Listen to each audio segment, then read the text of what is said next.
Speaking of MASNsports.com, here's Roch Kubatko. Now, Roch, you usually join us on Sunday, but Eddie Murray's on tomorrow. So did you get bumped back a day by Hall of Famer? Is that what happened? I think so. But either way, you're just happy I'm dressed up today. Absolutely. Look at that. You got the memo. Where's the golf shirt on this beautiful day? Let's talk about today and the way that Dave Tremblay decided to go with the starters, because with the rain out yesterday, he could have gone either way, Millwood, Guthrie, Guthrie, Millwood. Why do you think he decided to put Guthrie in the first game? I think Guthrie drew the short straw. They said, you get Liriano. It's like rock, paper, scissors, why? But, I was debating this in the blog yesterday about whether it hurts the Orioles at all to have to play 2 games today, or if it matters at all. And I know Rick can speak from experience, but it can't be doing them any favors. They finally win a game. They play their crispest game of the season on Thursday. They're feeling good about themselves. You try and build a little momentum. Then you got to wait, and you've got 2 today. They're having enough trouble winning 1 game. Now they've got to win 2 today.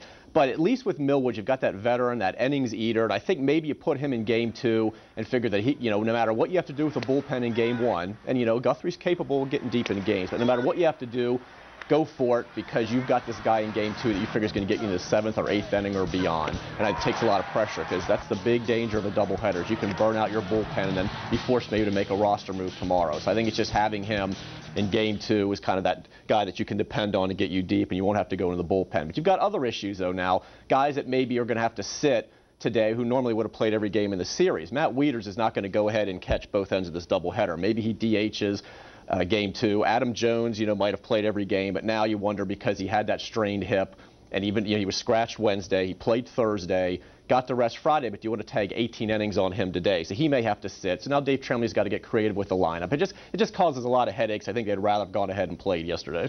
You look around the infield, and there's some guys really that are just not performing up to their capabilities, and one of them is Cesar Asturias. So you think that he could possibly be in trouble? See, I don't think so right now. I know a lot of people are saying, hey, what about moving Tejada to short? But since the day that he put that cap on his head at the press conference, we were told Miguel Tejada is not going to play shortstop, not even as a late replacement. There's a reason why any team that was interested in signing him was looking at him as a third baseman. There's a reason why he said he would play third. There's a reason why he worked out that position all winter. He's not going to go back there. Now, I know we were told Brian Mattis wasn't going to come up last year, and we were told the ship had probably sailed on bringing Tejada back, and you saw what happened. So things do change. But right now, I just don't think that they would be comfortable with putting Tejada back at short. His range is so reduced right now.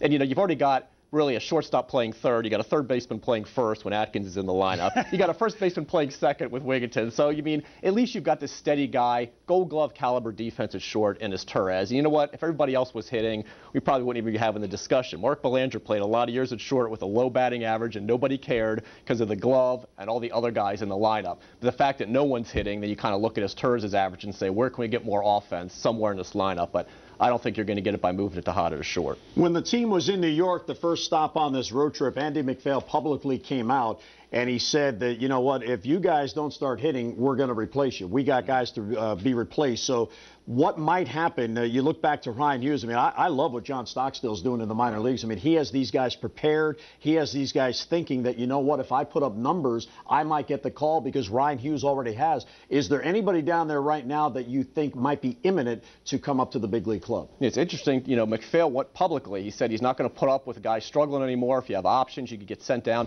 He didn't mention who he was bringing up, though. The easy part's setting the guys down. Who do you bring up? He's not going to go with an 18-man roster. So somebody's got to come back up. And right now, you look at a guy like Corey Patterson, for one, and he's hitting .333 in 10 games. I don't think he's a difference maker at all. But he is a guy who you could argue, well, he would be an upgrade over someone like Lou Montanez, who's really struggling at the plate, has struggled in the field. Patterson can play all 3 outfield spots, especially center field. He can steal some bases for you. But again, .252 career hitter in the majors. So, he's not going to make a huge difference for you.